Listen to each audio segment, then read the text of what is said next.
Hello everyone.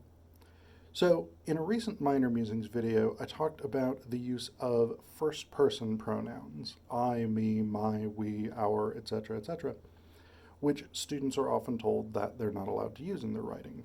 Well, they are.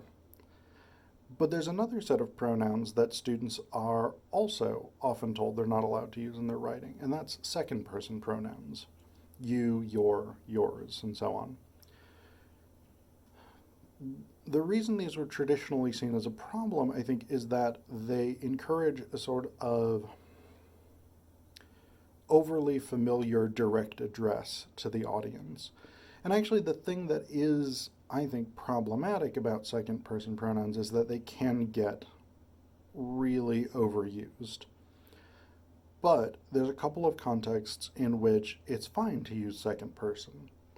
So one is when you're using a generic discussion of people or persons, things.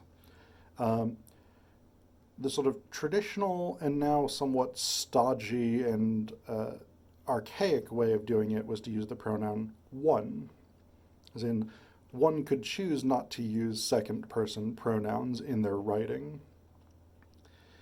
And that's fine. Typically, no one is going to sort of call you out and say that's wrong, but it's a little old-fashioned. We now, for the most part, all except some pedants, we now, for the most part, all accept that to say you can do this does not necessarily mean you, the one individual reading this, but it means you generic. So someone out in the world could do this. So that's increasingly accepted as a way of establishing some sort of generic address to the audience or to the world. So you are allowed to do that. And in this case, again, that's the sort of generic you, the generic second person.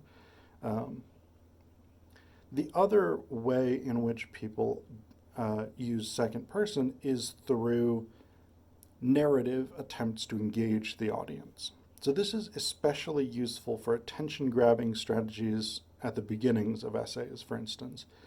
You can invite the audience to put themselves in a particular position, a particular situation, to think about what it would be like to be in a certain set of circumstances, which is a way of hooking the audience's attention, getting them to think more about the issues that you're starting to raise, etc., etc.